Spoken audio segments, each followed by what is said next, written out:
മികച്ച സ്വഭാവ നടി ഗ്രീഷ്മ ചന്ദ്രൻ. ചിത്രം പൊമ്പളൈ ഒരുമൈ. ശ്രീഷ്മ ചന്ദ്രൻ. 50,000 രൂപയും ശില്പവും പ്രശസ്തി പത്രവും. ഒരു നാടൻ വീട്ടമ്മയുടെ സംഘർഷങ്ങൾ സ്വാഭാവികവും നിയന്ത്രിതവുമായി അവതരിപ്പിച്ച പ്രകടന മികവിന്. മികച്ച സ്വഭാവ നടി ശ്രീഷ്മ ചന്ദ്രൻ. പൊമ്പളൈ ഒരുമൈ മതിയല്ലോ, കറക്റ്റല്ലേ? മികച്ച സ്വഭാവ നടൻ വിജയരാഘവൻ. ചിത്രം പൂക്കാലം. 50,000 രൂപയും ശില്പവും പ്രശസ്തി പത്രവും.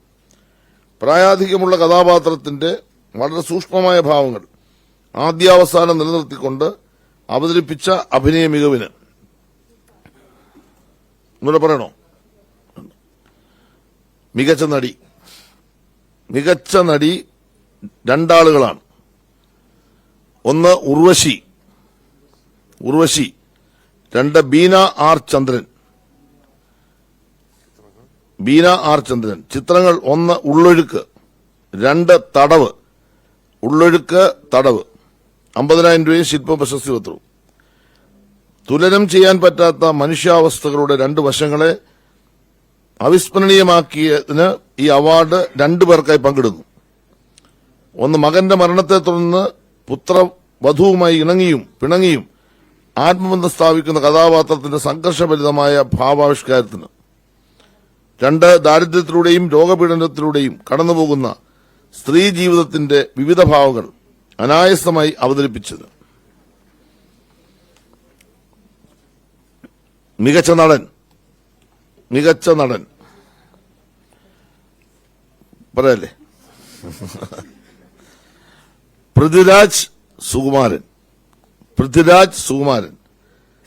ചിത്രം ആടുജീവിതം.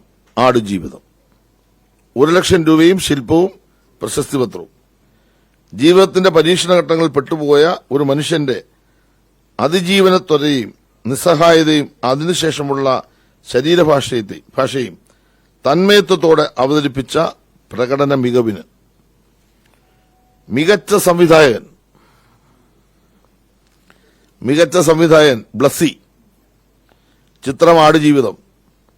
2,00,000 രൂപയും ശില്പവും പ്രശസ്തി പത്രവും. മികച്ച സംവിധായകൻ ബ്ലസ്സി.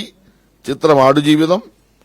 പ്രവാസ ജീവിതത്തിന്റെ അറിയപ്പെടാത്ത പുറങ്ങളെ സാങ്കേതിക മികവോടെയും സൌന്ദര്യപരമായ കൃത്യതയോടെയും ആവിഷ്കരിച്ച സംവിധാന മികവിന്. മികച്ച രണ്ടാമത്തെ ചിത്രം ഇരട്ട. സംവിധായകൻ രോഹിത് എം ജി കൃഷ്ണൻ. നിർമ്മാതാവ് ജോജു ജോർജ്. അപ്പു പാത്തു പപ്പു പ്രൊഡക്ഷൻസ് ഹൌസ്. നിർമ്മാതാവിന് 1,00,000 രൂപയും ശില്പവും പ്രശസ്തി പത്രവും. സംവിധായകൻ 1,00,000 രൂപയും ശില്പവും പ്രശസ്തി പത്രവും.